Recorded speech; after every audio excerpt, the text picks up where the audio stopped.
High friends, welcome back to star drama. Last part உங்களுக்கு பிடிச்சிருந்துக்கும்னு நினைக்கிறேன். இன்னைக்கு நம்ம கிசில் கான்கால ட்ராமாவோட 4வது பத்தாம் பார்க்க போறோம். 11th அவரோட பொண்ணுகிட்ட ரூம்ல பேசிட்டு இருப்பாரு. அவரு பேசுற சத்தம் கீழே வரைக்கும் கேட்கும். இங்க பாருமா, நான் போயிட்டு அவங்க கிட்ட பேசுறேன், எதுக்காக இங்க வந்திருக்காங்கன்னு நான் அவங்க கிட்ட கேட்கிறேன்னு சொல்லிட்டு கீழே வருவாரு. உங்களுக்கு என்னோட ஒய்ஃபை எப்படி தெரியும்னு கேட்பாரு. அம்மா எந்த ஒரு பதிலும் சொல்ல மாட்டாங்க. உங்களை ஒரு லேடி இங்க வர சொல்லியிருந்தாங்கல்ல, அவங்கள பத்தி தான் கேட்கிறேன், உங்களுக்கு அவங்கள எப்படி தெரியும்னு கேட்பாரு. எங்களுக்கு லேட் ஆயிடுச்சு, நாங்க கிளம்புறோம்னு சொல்லிட்டு அம்மா சினிப்பை கூட்டிட்டு போகலான்னு பார்ப்பாங்க. ஏங்க ஒரு நிமிஷம் வெயிட் பண்ணுங்க, முதல்ல என்ன நடந்துச்சுன்னு டீட்டெயிலா என்கிட்ட சொல்லுங்க, அதுக்கப்புறம் நீங்க போகலாம். உங்களுக்குமே ஒரு பொண்ணு இருக்கு, நீங்க புரிஞ்சுக்குவீங்கன்னு நினைக்கிறேன். என்னோட பொண்ணு அவளோட அம்மாவை நினைச்சு மாடியில வருத்தப்பட்டு இருக்கா, தயவு செய்து எனக்கு உதவி பண்ணுங்கன்னு சொல்லுவாரு. அவங்க எங்க போனாங்கன்னு எனக்கு தெரியாதுன்னு சொல்லுவாங்க. நீங்க வரும்போது தானே போனாங்கன்னு சொன்னீங்க, எங்க போறாங்கன்னு சொல்லிட்டு போனாங்களான்னு கேட்பாரு. தெரியாத, நாங்க இங்க வந்ததுமே அவங்க இங்க இருந்து போயிட்டாங்கன்னு சொல்லுவாங்க. நான் கடைசி முறை உங்க கிட்ட கேட்கிறேன், என்னோட ஒய்ஃபை உங்களுக்கு எப்படி தெரியும்னு சொல்லுங்க. ஒருவேளை நீங்க சொல்லனா நான் போலீஸ்க்கு கால் பண்றேன்னு சொல்லுவாரு. எதுக்காக நீங்க போலீஸ்க்கு கால் பண்ண போறேன்னு சொல்றீங்க, காரணம் சொல்லுங்கன்னு கேட்பாங்க. ஒருவேளை நீங்களாவே வீட்டுக்குள்ள வந்திருக்கத்தான வாய்ப்பு இருக்குல்ல, அதனாலதான்னு சொல்லுவாரு. இதெல்லாம் ரொம்ப தப்பு, நீங்க இப்படி எல்லாம் பண்ணக்கூடாதுன்னு சொல்லுவாங்க. அப்புறம் நீங்க என்னதான் பண்ண சொல்றீங்கன்னு கேட்பாரு. அவங்க என்ன சொன்னாங்கன்னா, இந்த வீடு உங்களோடதுன்னு சொன்னாங்க, என்னோட அம்மா ஒண்ணு ஏமாத்தலன்னு சொல்லுவா. 11 பேசலான்ட்டு வருவாரு. அப்பாவோட ரூம்ல ஏதோ விழுந்த மாதிரி சத்தம் கேட்கும். இங்கே வெயிட் பண்ணுங்கன்னு சொல்லிட்டு அப்பாவை பக்கத்துல ரூம்க்கு வருவாரு. எனக்கு ஒரு மாதிரி ஸ்மெல்லா வர மாதிரி இருக்கு, அதோட எரிச்சலா இருக்குன்னு அப்பா சொல்லுவாரு. இருங்கப்பா நான் பாக்குறேன்னு சொல்லிட்டு முதுக பாப்பாரு. ஏதோ அப்ளை பண்ணிருக்கிற மாதிரி தெரியும். அம்மா தான் அப்ளை பண்ணிருப்பாங்க போல. 2 மணி நேரத்துல சரியாகிடும்னு சொல்லுவாங்க. இதை நீங்க தான் பண்ணீங்களான்னு கேட்பாரு. நாளைக்கு சரியாகிடும்னு சொல்லுவாங்க. உங்களுக்கு என்ன பைத்தியமா, என்ன தைரியம் இருந்தா இப்படி பண்ணிருப்பீங்கன்னு கேட்பாரு. வீட்டிலே படுத்திருக்கிறதால தான் அவருக்கு முதுகுவலி ஏற்பட்டிருக்குன்னு சொல்லுவாங்க. போத விடுங்க, நீங்க என்ன பேசுறீங்கன்னு தெரியாம பேசிட்டு இருக்கீங்க. என்னதான் நான் டாக்டரா இருந்தாலும் என்னோட அப்பாவோட உடம்பு விஷயத்துல நான் குறுக்க வரவே மாட்டேன்னு சொல்லுவாரு. அல்லாவோட விருப்பத்தோட இவருக்கு சரியாகிடும், நீங்க எதுவும் கவலைப்படாதீங்கன்னு சொல்லுவாங்க. அப்பாவோட முதுகுல இவங்க அப்ளை பண்ண எல்லாத்தையுமே தொடச்சி விட்டுட்டு பேசுவாரு. எல்லாத்தையும் விடுங்க, இப்ப நான் கேட்கிற கேள்விக்கு மட்டும் பதில் சொல்லுங்க. யாரு உங்களை இங்க கூட்டு வந்தா? என்னோட அப்பாவை பார்த்துக்க சொல்லி யாரு உங்ககிட்ட சொன்னான்னு கேட்பாரு. என்னோட அம்மா எங்க கேட்கிறேன்ல, பதில் சொல்லுன்னு மீரா கத்திட்டு இருப்பா. அம்மா அம்மான்னு சினிப் கூப்பிட்டுட்டு இருப்பா. உடனே அம்மா சினிப்பை பக்கத்தாக வருவாங்க. 11 அப்பா கிட்ட கொஞ்சம் திரும்பி படுங்கன்னு சொல்லிட்டு இருப்பாரு. நீங்க வருமானு இப்படி எல்லாம் பண்ணக்கூடாதுன்னு அம்மா மீரா மேல கை வச்சுட்டு சொல்லுவாங்க. நீங்க ரொம்ப மோசமானவங்க, என்ன தொடாதீங்கன்னு மீரா கத்துவா. அம்மாவை சொன்னதுமே சினிப்புக்கு கோவம் வந்துடும். நீ தான் மோசமானவன்னு சொல்லுவா. நீங்க வருமானு இப்படி எல்லாம் பேசக்கூடாது, அமைதியா இருன்னு அம்மா சொல்லுவாங்க. நான் தான் உன்னை ரூமை விட்டு வெளில வராதுன்னு சொன்னல, வா போகலான்னு மீராவை கூட்டிட்டு போவாரு. என்னோட அம்மா எங்கன்னு அவங்க கிட்ட கேளுங்கன்னு சொல்லி கத்திக்கிட்டே இருப்பா. மீரா சினிப் கிட்ட கத்துனதால இப்ப வரைக்கும் அழுதுகிட்டே இருப்பா. ஏற்கனவே லேட் ஆயிடுச்சு, இதுக்கப்புறம் நம்ம இங்க இருந்தோம்னா சரிபட்டு வராதுன்னு சினிப்பை கூட்டிட்டு அம்மா வெளில போகலான்னு முடிவு பண்ணிடுவாங்க. மீராவை ரூம்ல வச்சு லாக் பண்ணிட்டு இவங்களை பார்க்கறதுக்காக வருவாரு. நீங்க எங்க போறீங்க, வெயிட் பண்ணுங்க, நீங்க எங்கேயும் போக கூடாதுன்னு சொல்லிட்டு அம்மாவோட கையை பிடிக்க வருவாரு. ஆக்சுவலி தடுக்கிறதுக்கு தான் வருவாரு. அம்மாவுக்கு கோவம் வர ஆரம்பிச்சிரும். என்ன தொடாதீங்க, என்னோட குழந்தைய அவமானப்படுத்துறதுக்கு நீங்க யாரு? நீங்க அவளோட அம்மாவுக்கு முன்னாடியே அவமானப்படுத்திட்டீங்க. இவளோட கண்ணி மேல உள்ள முடியளவுக்கு கூட நீங்க ஒர்த்தானவங்க கிடையாது. நாங்க இப்ப கிளம்புறோம். அதோட இதுக்கப்புறம் நீங்க எங்களை பார்க்க மாட்டீங்க. உங்களோட பிரச்சனையை உங்களோட ஒய்ஃப் கூட சேர்ந்து சரி பண்ணிக்கோங்கன்னு சொல்லிட்டு கிளம்பிடுவாங்க. 11க்கு என்ன பண்றதுன்னே தெரியாது, சோகமா இருப்பாரு. அம்மாவும் சினிப்பும் பஸ்ல போய்கிட்டு இருப்பாங்க. என்னோட குட்டி செல்லம், இப்ப நீ எப்படி இருக்கன்னு அம்மா கேட்பாங்க. சினிப்பு இன்னமும் சோகமா தான் இருப்பா. அம்மா நம்ம எதுக்காக அங்க போனோம்னு கேட்பா. தெரியாம அங்க போயிட்டு ஒன்னு சொல்லுவாங்க. அப்பான்னு கேட்பா. அப்பா கிட்ட இப்போதைக்கு எதுவும் சொல்ல வேணாம், வெளில பாரு, லைட்ஸ் எல்லாம் ரொம்ப அழகா இருக்குல்லன்னு சொல்லுவாங்க. அழகாவே இல்லை, இங்க எத்தனை மணி ஆகுதுன்னு என்னால சுத்தமாவே புரிஞ்சுக்க முடியல. இங்க நிறைய லைட் இருக்கு, நாள் முழுக்க பகலா இருக்கிற மாதிரியே தோணுது. இருட்டா இருந்தாதான் நட்சத்திரம் தெரியும்னு சொல்லுவா. அப்ப நம்ம சொந்த ஊருக்கே போகணும்னு நினைக்கிறியான்னு கேட்பாங்க. அம்மா நான் திரும்ப போகணும்னு நினைக்கிறேன், இங்க இருந்தாலுமே என்னால படிக்க முடியலன்னு சொல்லி ஃபீல் பண்ணிட்டு இருப்பா.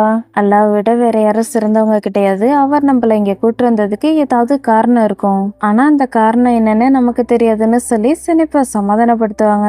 சச்சின் ஹாண்டி 2 பேரும் 11ஓட வீட்டுக்கு வந்திருப்பாங்க. 11 வர சொல்லிருப்பாரு போல. ஒய்ஃபோட நம்பருக்கு திரும்ப திரும்ப கால் பண்ணிட்டு இருப்பாரு. ஹாண்டியால சுத்தமா நம்ப முடியாது. என்ன ஆச்சுன்னு கேட்பாங்க. பெஸ்டி போன் ஆஃப் பண்ணி வச்சிருக்கா, சுட்கேஸ் எடுத்துட்டு கிளம்பிட்டான்னு சொல்லுவாரு. ஏதாவது எழுதி வச்சாங்களா, மெசேஜ் ஏதாவது அனுப்புனாங்களான்னு கேட்பாங்க. இல்ல அப்பெல்லாம் எதுவுமே இல்லைன்னு சொல்லுவாரு. நீங்க ஏதாவது சண்டை போட்டீங்களான்னு சச்சின் கேட்பான். அப்பெல்லாம் எதுவுமே இல்ல, எப்போதும் போலதான் இருந்துச்சுன்னு சொல்லுவாரு. லெவன்ட் என்னால எதையும் புரிஞ்சுக்க முடியல, உண்மையாவே என்னால எதையும் புரிஞ்சுக்க முடியல. அவங்களுக்கு என்ன பைத்தியம் பிடிச்சிட்டா எந்த ஒரு எக்ஸ்பிளனேஷனும் இல்லாம எப்படி போவாங்கன்னு கேட்பான். எக்ஸ்பிளனேஷன் இருக்குன்னு சொல்லி சீஃப் கொடுத்த பேப்பரை கொடுப்பாரு. என்ன ஜெர்மனிக்கு போயிட்டாங்களா, இதை பத்தி உனக்கு ஏற்கனவே தெரியுமான்னு சச்சின் கேட்பான். எனக்கு என்னமோ இது எல்லாத்தையுமே முன்னாடியில இருந்து பெஸ்டே பிளான் பண்ண மாதிரி தெரியுதுன்னு ஹேண்டி சொல்லுவாங்க. லெவன்ட்டுக்கு இதனால பயங்கரமா கோவம் வரும், திட்ட ஆரம்பிச்சிருவாரு. என்னோட வாழ்க்கையில இதுக்கும் முன்னால யாருமே இப்படி நடந்துகிட்டு நான் பார்த்ததே கிடையாது. உண்மையா சொல்றேன், இது மாதிரி யாரையும் நான் இதுக்கும் முன்னால பார்த்ததே கிடையாது. உண்மையை சொல்லணும்னா அவ செத்து போறதே நல்லதுதான்னு எனக்கு தோணுது. ஆனா அவ செத்து போக கூடாது, சாகத்துக்கு முன்னால அவ தண்டனையை அனுபவிக்கணும்னு சொல்லுவாரு. அண்ணா நீ முட்டாள்தனமா எதுவும் பேசிட்டு இருக்காதான்னு ஹேண்டி சமாதானப்படுத்த ட்ரை பண்ணுவாங்க. மிராவை விட்டுட்டு அவளால எப்படி போக முடிஞ்சது? சச்சின் நான் முட்டாளா இருந்துட்டேன். உண்மையாவே நான் என்னோட வாழ்க்கை மொத்தமும் முட்டாளாவே இருந்துட்டேன். அந்த குழந்தை வேணும்னு அவதான் சொன்னா, அந்த பொண்ணு வேணும்னு அவதான் சொன்னா. அவளை சந்தோஷப்படுத்தணுன்றதாக நாங்க ஒரு குழந்தைய திருடணும், வேற ஒருத்தவங்களோட குழந்தைய திருடணும். கிட்டத்தட்ட நாங்க பிரேக்கப் பண்ற அளவுக்கு போனோம். நான் தான் முடியாதுன்னு சொன்னேன். அவ என்ன சொன்ன தெரியுமா? உனக்கு குழந்தை வேணும்னா யாரால உனக்கு குழந்தை கொடுக்க முடியுதோ அவங்க கிட்ட போன்னு சொன்னா. இது எல்லாமே முட்டாள்தனம் தான். முதல்ல நான் அவளை எதுக்காக கல்யாணம் பண்ணிக்கிட்டேன்? மாடியில படுத்திருக்காரு என்னோட அப்பா, அவரு என்ன நினைச்சு கவலைப்படக்கூடாதுன்றதான் நான் கல்யாணம் பண்ணிக்கிட்டேன். அவரை சந்தோஷப்படுத்தணுன்றதான் கல்யாணம் பண்ணிக்கிட்டேன். இப்ப யாரு சந்தோஷமா இருக்கா? ஒருத்தர் கூட சந்தோஷமா இல்ல. எப்படிலாம் கல்யாணம் பண்ணா கடைசியில அவமானம் மட்டும்தான் மிச்சம் இருக்கும்னு சொல்லுவாரு. லெவன்ட்டு நீ முட்டாளாகிக்கிட்டு இருக்க, இப்படிலாம் பண்ணாதன்னு சச்சின் அட்வைஸ் பண்ணுவான். நான் ஏதாவது தப்பா சொல்லிட்டேன்னா அதோட நான் வீட்டுக்குள்ள வரும்போது 2 பொண்ணுங்க புர்கா போட்டுட்டே இருந்தாங்கன்னு சொல்லுவாரு. நீ என்ன சொல்லிட்டு இருக்க? எது மாதிரி பொண்ணுங்கன்னு ஹேண்டி கேட்பாங்க. எனக்கு அதை பத்தி எதுவும் தெரியாது. அவங்க வானத்துல இருந்து குதிச்சு வந்தவங்க மாதிரிதான் தெரிஞ்சாங்க. அம்மா பொண்ணு 2 பேரும் இருந்தாங்க. அப்பாவை நல்லபடியா பாத்துக்க ட்ரை பண்ணாங்க. நீங்க யாருன்னு கேட்டா முகத்தை ஒரு மாதிரி வச்சுக்கிட்டு பார்த்தாங்க. அப்புறம் அவங்க 2 பேரும் வீட்டை விட்டு போயிட்டாங்க. போலீஸ்க்கு கால் பண்றேன்னு சொன்னேன், அதனாலதான் போயிட்டாங்கன்னு சொல்லுவாரு. மிரா போனையே பார்த்துட்டு இருப்பான். அம்மாவோட போஸ்டர் தான் பார்த்துட்டு இருப்பான்னு நினைக்கிறேன். ஒரு போஸ்டர் பார்த்துட்டு ரொம்ப ஷாக் ஆயிடுவா. ஒருவேளை பெஸ்டே அவங்க 2 பேரையும் வீட்டுக்குள்ள வர சொல்லியிருந்திருப்பாங்களான்னு ஹேண்டி கேட்பாங்க. எனக்கு அதை பத்தி எல்லாம் தெரியாது, ஆனா பெஸ்டி சூட்கேஸோட போறத அவங்க பாத்திருக்காங்கன்னு சொல்லுவாரு. மிரா அப்பான்னு கூப்பிடுவா. என்னாச்சு சொல்லுன்னு கேட்பாரு. என்னோட அம்மா ஜெர்மனிக்கு போயிட்டாங்களான்னு கேட்பா. உனக்கு எப்படி தெரியும்னு கேட்பாரு. எதுக்காக போனாங்க என்னால சுத்தமாவே புரிஞ்சுக்க முடியலன்னு சொல்லுவா. நீ கொஞ்ச நேரம் அமைதியா இரு, உனக்கு எப்படி தெரியும்னு கேட்பாரு. நான் இன்டர்நெட்ல தான் பார்த்தேன், உங்க எல்லாருக்குமே ஏற்கனவே தெரிஞ்சிருக்கு, ஆனா எனக்கு இப்பதான் தெரியுதுன்னு சொல்லி கத்த ஆரம்பிச்சிருவா. எங்க எல்லாருக்கும் இப்பதான் தெரிஞ்சதுன்னு சொல்லி சமாதானப்படுத்த ட்ரை பண்ணுவாரு. எல்லாத்துக்கும் காரணம் நீங்க தான், உங்களாலதான் அவங்க போயிட்டாங்க. ஒருவேளை அவங்களுக்கு பதிலா நீங்க போயிருந்தீங்கன்னா நல்லா இருந்திருக்கும்னு சொல்லுவா. லெவன்ட்டால இவ சொல்றது எதையும் தாங்கிக்க முடியாது. மிரான்னு கூப்பிட்டுவாரு. அவ பாட்டுக்கு கண்டுக்காம போயிடுவா. சென்னை வீட்டுக்கு வரும்போது அப்பாவை நினைச்சு பயந்துகிட்டே வந்துட்டு இருப்பா. இங்க பாருடா செல்லம், நீ எதுவும் பயப்படாத, அப்பா கிட்ட நீ எதுவும் சொல்லக்கூடாது, ஓகேவான்னு கேட்பாங்க. அப்பா இவங்களுக்காக தான் வெயிட் பண்ணிட்டு இருப்பாரு. சவுண்டு கேட்டதுமே கதவு திறப்பாரு. ஏற்கனவே லேட் ஆயிடுச்சு, நீ போயிட்டு குளின்னு சொல்லி சினிப்பா உள்ள அனுப்பிடுவாங்க. அப்பா ரொம்ப கோவமா இருப்பாரு, எதுவும் கேட்க மாட்டாரு. அம்மா உள்ள ஹிஜாப்பா கட்டுவாங்க. இன்னைக்கு நாள் முழுக்க வெளில போயிட்டு வந்ததால ரொம்ப டயர்டா இருப்பாங்க. இவரு பாக்குறாருன்னு தெரிஞ்சுதான் தலையை குனிஞ்சிட்டு தள்ளி போயிட்டு நிப்பாங்க. நேத்து நான் உன்கிட்ட என்ன பண்ண சொன்னேன்? எந்த ஒரு பாவத்திலயும் என்ன நீ சேர்க்காத. நீ எங்க போயிருந்த? இத பத்தி சொல்றதுக்கு ஏதாவது ஒரு எக்ஸ்பிளனேஷன் உன்கிட்ட இருக்கான்னு கேட்பாரு. நான் வழிமாறி போயிட்டேன்னு சொல்லுவாங்க. மிஸ்டர் இட்ரிஸ் கிட்ட நீ ஏன் மன்னிப்பு கேட்கலன்னு கேட்பாரு. நான் அவர்கிட்ட மன்னிப்பு கேட்கறதுக்கு எந்த ஒரு காரணமும் இல்லைன்னு சொல்லுவாங்க. அம்மா சொல்றதெல்லாம் கேட்டு இவருக்கு கோவம் தான் வரும். கத்திக்கிட்டே பேசுவாரு. காரணம் இருக்கு, உனக்கு மூளை இல்லாம போயிடுச்சா என்ன? மிஸ்டர் இட்ரிஸ் யாருன்னு உனக்கு தெரியாம போயிடுச்சா என்ன? எஃப்என்டிக்கும் அவருக்கும் என்ன சம்பந்தம்னு நீ மறந்துட்டியா?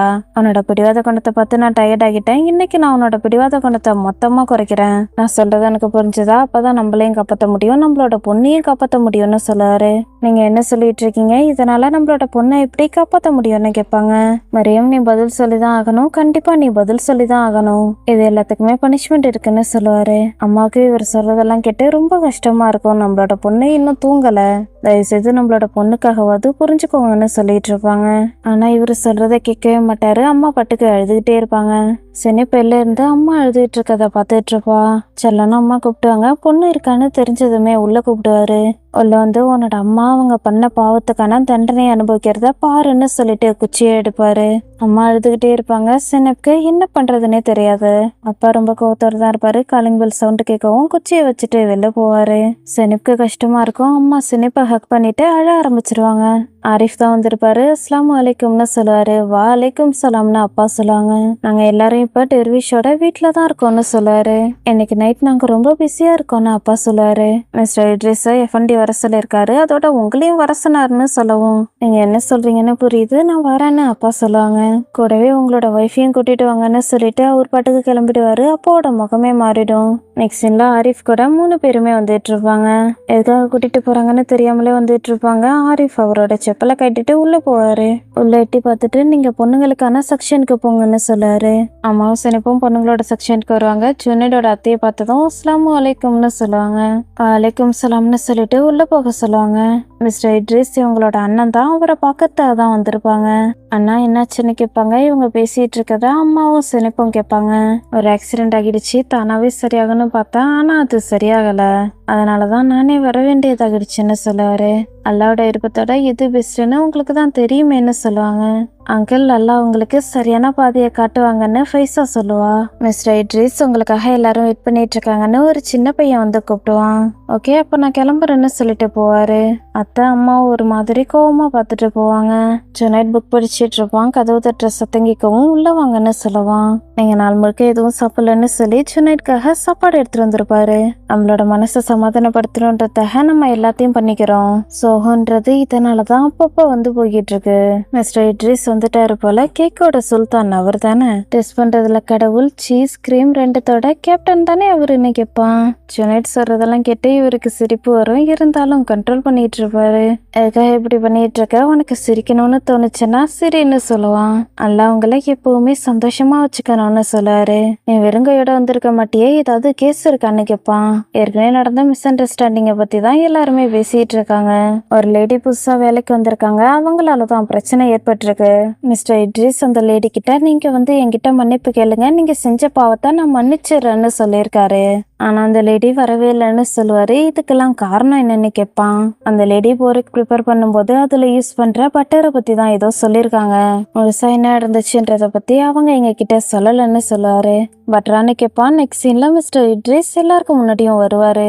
ஒரு ரூமோட கதவை தட்டிட்டு உள்ள போவாரு. அங்கிள் எல்லாரையும் உட்கார சொல்லிட்டு பேச ஆரம்பிப்பாரு.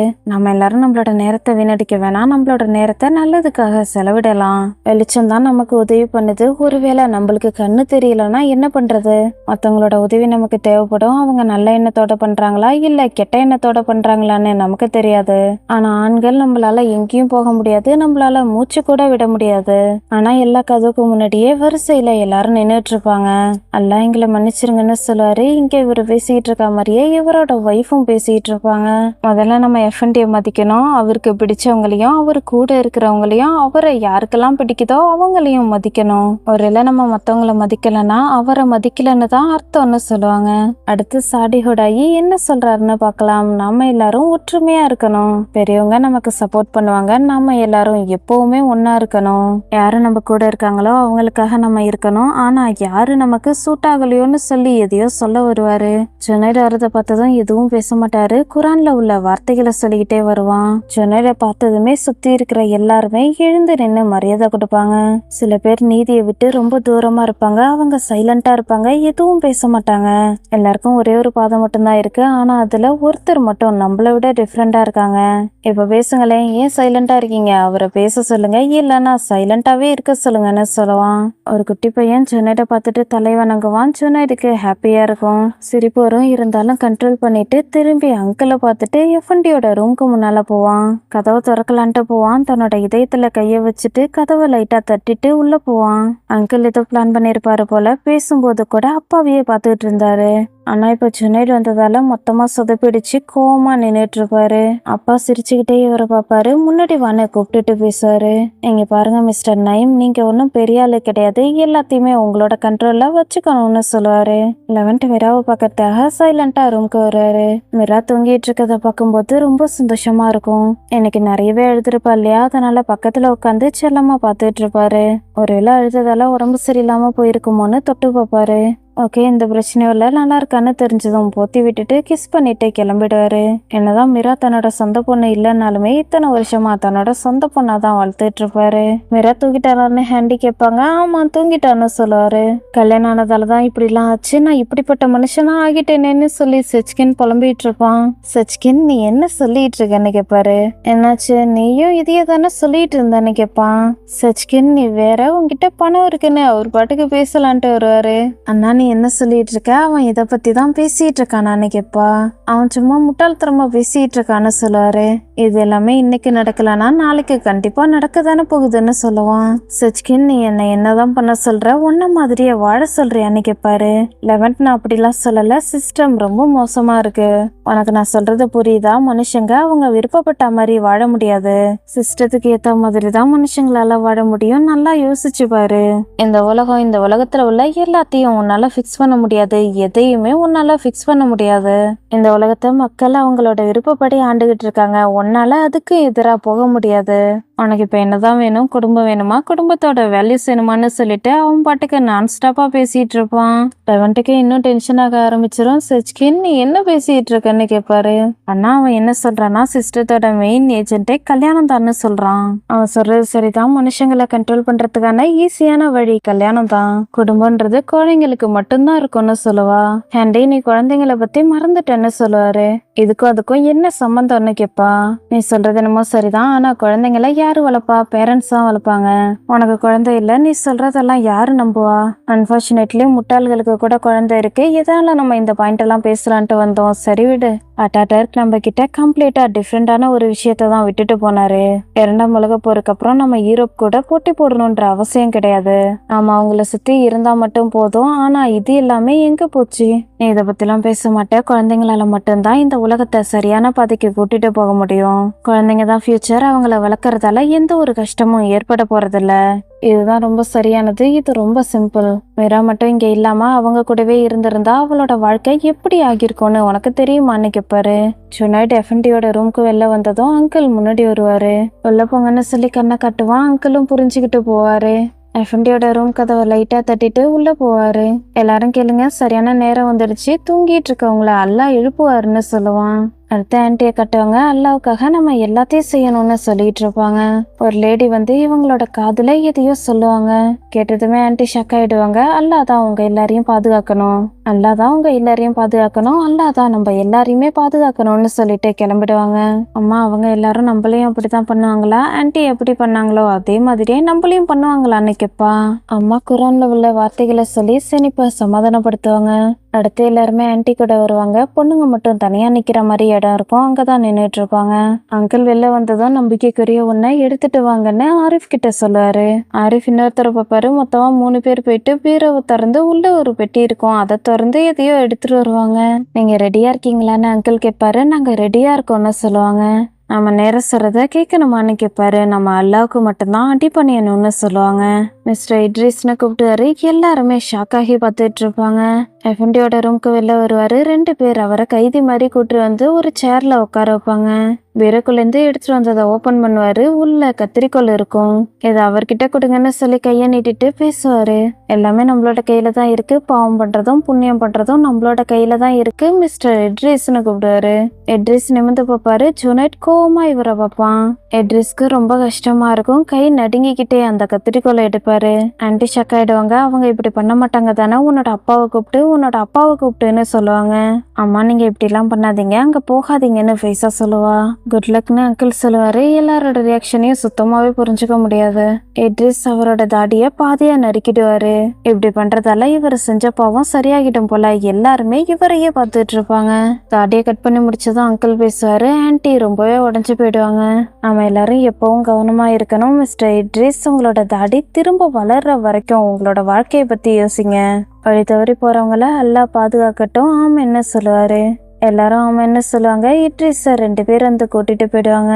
அங்கிள் திரும்பி ஒய்ஃபை பார்ப்பாரு, என்ன நீங்க இப்படி பண்ணிட்டீங்கன்ற மாதிரி ஆன்ட்டி பார்ப்பாங்க. இது எல்லாத்துக்குமே ஜுனைட் தான் காரணம்ன்ற மாதிரி பார்ப்பாரு. ஜுனைட் மேல கோவமா இருக்கிற மாதிரி தான் தெரியும். இந்த பிரச்சனை எல்லாத்துக்கும் அம்மா தான் காரணம்னு அவங்கள பார்க்கறதுக்காக போவாங்க. ஆனா ஃபேஸா அங்க போகாதீங்கன்னு சொல்லி தடுத்துருவா. பொண்ணுங்க இருக்கிற பக்கம் உள்ள கதவை திறப்பாங்க. ஒரு குட்டி பையன் போயிட்டு பேசுவான். மிஸ்ஸஸ் மரியம் இன்னைக்கு உங்களை கூப்பிட்டுருக்காங்கன்னு சொல்லுவான். சினிப் அம்மா ஆன்ட்டி எல்லாருக்குமே ஷாக்கிங்கா இருக்கும். எஃப்என்டி கூப்பிட்டுருக்காருன்றதால அம்மா போவாங்க. எல்லாரும் அவங்களே பார்த்துட்டு இருப்பாங்க. அப்பாவை பார்க்கும்போது அங்கிளுக்கு பயங்கரமா கோவம் வரும். முறைச்சிக்கிட்டே போவாரு. ஜுனைட் அம்மாவை தான் பார்த்துட்டு இருப்பான். கதவை திறக்கலான்ட்டு போவாங்க. ஒரு முறை ப்ரே பண்ணிட்டு கதவை தட்டிட்டு உள்ள போவாங்க. நெக்ஸ்ட்ல எப்போதும் அம்மாவுக்கு ஒரு கனவு வரும் இல்லையா, அதுதான் இந்த முறையும் வந்துட்டு இருக்கும். கதவை திறந்ததும் உள்ள ஒரு ஓனாய் படுத்திருக்கும். பக்கத்துலயே ஒரு ஆட்டுக்குட்டி இருக்கும். கொஞ்ச நேரத்துல ஓனாய் எழுந்து ஆட்டுக்குட்டியை தாக்க போகும். அம்மா பார்த்துட்டு பயந்துருவாங்க. இப்ப இந்த கனவு கண்டு அரண்டு போய் எழுந்திருப்பாங்க. ஹஸ்பண்ட் அம்மாவை பார்த்துட்டு வெளில வான்னு சொல்லி ரியாக்ஷன் கொடுத்துட்டு கிளம்பிடுவாரு. அம்மா ரூம்குள்ள வந்ததுமே குச்சியை பார்ப்பாங்க. தயவு செய்து இப்படிலாம் பண்ணாதீங்கன்னு சொல்லுவாங்க. அவர் உங்ககிட்ட என்ன சொன்னாருன்னு கேட்பாரு. என்னோட கனவுல அவரு தான் வந்தாருன்னு சொல்லுவாங்க. நல்லாதான் மட்டும்தான் இருக்கணும்னு நினைக்கிறேன்னு சொல்லுவாரு. அவர் என்கிட்ட பேசினதை பத்தி வேற யாருக்கிட்டையும் பேசக்கூடாது, இது சீக்ரெட்டுன்னு என்கிட்ட சொன்னாருன்னு சொல்லுவாங்க. அல்லா நான் பாவம் பண்ணவனா ஆகிட்டேன்னு சொல்லி அவரோட ஷர்ட்டை கைட்டுவாரு. முதுகு முழுக்க தழும்பா இருக்கும். வேணாம் இப்படிலாம் பண்ணாதீங்க, வேணாம் இப்படிலாம் பண்ணாதீங்கன்னு அம்மா சொல்லுவாங்க. அல்லா பாவம் பண்ணவங்கள நானும் ஒருத்தனை ஆகிட்டேன், நான் பாவம் பண்ணிட்டேன்னு சொல்லுவாரு. ஏன்னா இப்படிலாம் பண்ணாதீங்கன்னு சொல்லுவாங்க. குச்சியை இடுன்னு கண்ணை காட்டுவாரு.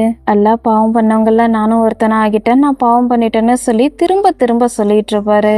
அம்மா அழுதுகிட்டே குச்சியை எடுத்துட்டு முன்னாடி வருவாங்க. ஒய்ஃப் தன்னை அடிக்கிறதால தான் செஞ்ச பாவம் எல்லாமே போயிடும்னு நினைக்கிறாரு போல. நல்லா பாவம் பண்ணவங்கள நானும் ஒருத்தனை ஆகிட்டேன், நான் பாவம் பண்ணிட்டேன்னு சொல்லி அழுதுகிட்டே தான் சொல்லிட்டு இருப்பாரு. மறுநாள் காலையில மிரா சினிப் 2 பேரோட டெய்லி ரொட்டீன் எப்படி ஸ்டார்ட் ஆகும்னு காட்டுவாங்க.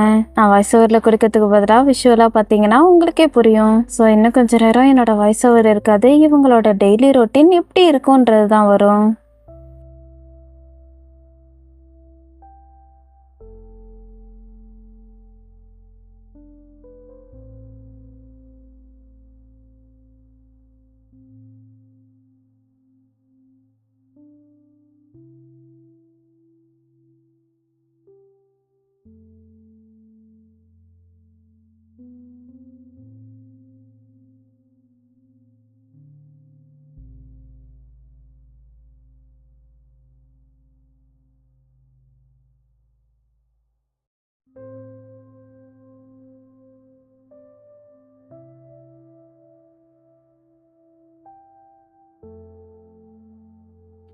மிரா ஸ்கூலுக்கு போகிறதுக்கு ரெடி ஆனதுக்கப்புறம் பர்ஸ்லேருந்து எதையோ எடுப்பா. பிளர் பண்ணி தான் காட்டுவாங்க, அதனால என்னன்னு தெரியல.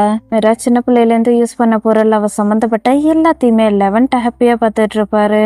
என்னதான் உள்ளுக்குள்ள சுகமா இருந்தாலும் இதெல்லாம் பார்க்கும்போது கொஞ்சம் ஹாப்பியா இருக்கும். மிரா கையில ஒரு டேப்லெட் தான் எடுத்துருக்கிற மாதிரி தெரியும், அதை அப்படியே சாப்பிட்டுருவா. ஒருவேளை தப்பான டேப்லெட்டா இருக்கிறதுக்கான வாய்ப்பு இருக்கு. என்ன டேப்லெட்ன்றத போக போக பார்க்கலாம். மிராவோட சின்ன வயசு போட்டோவெல்லாம் பார்த்துட்டு இருப்பாரு. அதெல்லாம் பார்க்கும்போது ரொம்ப கஷ்டமா இருக்கும். ஒரு சால்வை எடுப்பாரு. இப்போ ஒரு ஃபிளாஷ்பேக் ஞாபகம் வரும். மிராவை ஃபர்ஸ்ட் டைம் பார்த்தப்ப இந்த சால்வையால தான் பொத்திருப்பாங்க. 2 பேருக்குமே மிராவை பார்க்கும்போது ரொம்ப ஹாப்பியா இருந்திருக்கும். மிராவை தன்னோட சொந்த குடும்பமாவே நினைச்சிருப்பாங்க. அப்பவே சென்டிமெண்டா டச் ஆகி இருப்பாரு. இப்போ இதெல்லாம் யோசிச்சு பார்க்கும்போது ரொம்ப கஷ்டமா இருக்கும். 11 கிட்ட இருக்கிற மாதிரியே துணி செனிப் கிட்டயுமே இருக்கும். செனிப் பிறந்தப்ப அவளோட பாட்டி இந்த துணியால தான் அவளை கவர் பண்ணிருப்பாங்க. இப்போ அந்த துணிக்குள்ள கணக்கு புக் வச்சிருப்பா. அதை பார்த்து படிச்சுட்டு இருப்பா. யாரோ வர மாதிரி சத்தம் கேட்கவும் புக்கை மறைச்சு சோஃபாவுக்கும் கீழே வச்சிருவா. கதவு தட்டுற சத்தம் கேட்கும். பாக்ஸை கீழே வச்சுட்டு போட்டோஸ் எல்லாத்தையுமே பெட்டுக்கும் கீழே மறைச்சு வச்சிருவாரு. மிரா சோகமா உள்ள வருவா. குட் மார்னிங் செல்லோன்னு சொல்லுவாரு. என்ன அவங்களுக்கு கால் பண்ணா அட்டன் பண்ணவே இல்லையான்னு கேட்பா. ஆமா, நான் எத்தனை முறை கால் பண்ணாலும் கனெக்ட் ஆகவே இல்லைன்னு சொல்லுவாரு. நான் ஸ்கூலுக்கு போக மாட்டேன், உங்களால தான் என்னை கூட்டு போக முடியாதுல்லன்னு சொல்லுவா. நானும் இதை பத்தி யோசிச்சேன். சச்சின் உன்னை கூட்டிட்டு போவான், பேக் எடுத்துட்டு ரெடியா இருன்னு சொல்லுவாரு. நான் ஸ்கூலுக்கு போக மாட்டேன், நீங்களே என்னை கூட்டிட்டு போகலாம்ல, நீங்க என்கிட்ட எதுவுமே சொல்ல மாட்டேங்கிறீங்களே என்ன கேட்பா. சில நேரத்துல சில பேர் எப்படி இருக்காங்களோ அப்படியே அவங்கள ஏத்துக்கணும்னு சொல்லுவாரு. நீங்க என்ன சொல்றீங்கன்னு கேட்பா. உன்னோட அம்மா தனியா இருக்கணும்ட்டு முடிவு பண்ணிட்டாங்க. அவங்களோட முடிவு சரியானதா என்னன்னு கூட அவங்க யோசிக்க தயாரா இல்ல. நம்ம கிட்ட இதை பத்தி எக்ஸ்பிளைன் பண்ண முடியாதோன்னு பயப்படுறாங்கன்னு சொல்லுவாரு. அவங்க போயிட்டாங்களா, திரும்ப வரவே மாட்டாங்களான்னு சொல்லிட்டு அழ ஆரம்பிச்சிருவா. சீக்கிரமாவோ லேட்டாவோ அவ நம்மள கான்டாக்ட் பண்றதுக்கான வாய்ப்பு இருக்கு. ஆனா உன்னோட அம்மா என் கூட போர் நடத்திட்டு இருக்காங்கன்றத நீ மறந்துடாதன்னு சொல்லுவாரு. அவங்க உங்க கூட தானே சண்டை போட்டுட்டு இருக்காங்க, எதுக்காக எனக்கு பனிஷ்மெண்ட் கொடுக்குறாங்கன்னு கேட்பா. நீ உன்னோட அப்பா கூட தானே இருக்க, இதை நீ பனிஷ்மெண்ட்னு நினைக்கிறியா? சில நேரத்துல சில விஷயங்கள் நடக்கும்போது நீ அதை பாடமா எடுத்துக்கணும்னு சொல்லுவாரு. இது ஒன்றும் அவ்வளோ ஈஸி கிடையாதுன்னு அழுதுகிட்டே சொல்லுவா. இது மாதிரி டிஃபிகல்ட்டான நேரத்துல தான் சில பேரோட உண்மையான முகம் தெரியும்னு சொல்லுவாரு. திரும்பவும் நீங்க அட்டாட்ட இருக்க எடுத்துக்காட்டா சொல்ல போறீங்களான்னு கேட்பா. நான் டாண்டியை சொல்லுவேன்னு சொல்லுவாரு. நம்ம அப்பா கிட்ட எடுத்துக்காட்டுக்கு பஞ்சமே இல்லைன்ற மாதிரி சிரிச்சுக்கிட்டே ரியாக்ஷன் கொடுத்துட்டு பேசுவா. நான் கிரேட்டான ஆளா ஆகணும்னு நினைக்கல, எனக்கு ஸ்கூலுக்கு போகவும் விருப்பம் இல்லை, நான் அவங்க கூட இருக்கணும்னு நினைக்கிறேன், என்னோட அம்மா கூட பேசணும்னு நினைக்கிறேன்னு சொல்லுவா. சரி சரி சீக்கிரமா நீ எழுந்துரு, முட்டாள்தரமெல்லாம் பண்ணிட்டு இருக்காத, செச்கின் வந்தாச்சு, இதுக்கு மேலேயும் நீ அவரை வெயிட் பண்ண வைக்காதன்னு சொல்லுவாரு. முடியாது, நான் போக மாட்டேன்னு சின்ன பிள்ளை மாதிரியே சொல்லிட்டு இருப்பா. அப்ப போக முடியாதுன்றத நீயே அவங்கிட்ட சொல்லி, ஏற்கனவே டிராவல் பண்ணி அவன் ரொம்ப டயர்டா இருப்பான்னு சொல்லுவாரு. மிராக்கு போக விருப்பமே இருக்காது, சோகமா முகத்தை வச்சிருப்பா. வா போகலான்னு சொல்லிட்டு பேக எடுத்துட்டு கிளம்பிடுவாரு. சரி போகலான்னு எழுந்திருப்பா. கீழே ஒரு போட்டோ கிடக்கிறத பாப்பா. லெவன்ட்டும் வெஸ்டியும் சேர்ந்து எடுத்த போட்டோ தான். பார்க்கும்போது ரொம்ப கஷ்டமா இருக்கும். அம்மா சினிப்க்கு ஹாப்பியா ஹிஜாபை சரி பண்ணி விட்டுட்டு இருப்பாங்க. அப்பா வரதை பார்த்ததுமே சைலண்டா நின்றுட்டு இருப்பாங்க. இப்போ உன்னால பேக்கரிக்கும் போக முடியாது, இந்த வீட்டுக்கு வாடகையும் நம்மளால கொடுக்க முடியாது, ரொம்ப கஷ்டமா இருக்கு. இது மாதிரி சுச்சுவேஷன்ல இருந்து அல்லாதான் நம்மள பாதுகாக்கணும்னு சொல்லுவாரு. அம்மா சினிப் ரெண்டு பேருமே ஆமைன்னு சொல்லுவாங்க. எந்த கஷ்டம் வந்தாலும் வேலை பார்க்குறவங்க சமாளிச்சுதான் ஆகணும். நான் சொல்றது சரிதானம்மா? அல்ல நமக்கு கொடுக்குற சின்ன சின்ன கஷ்டத்தை நம்ம தாங்கிதான் ஆகணும். அப்பதான் அல்ல நமக்கு பெட்டரான திங்ஸை கொடுப்பாரு.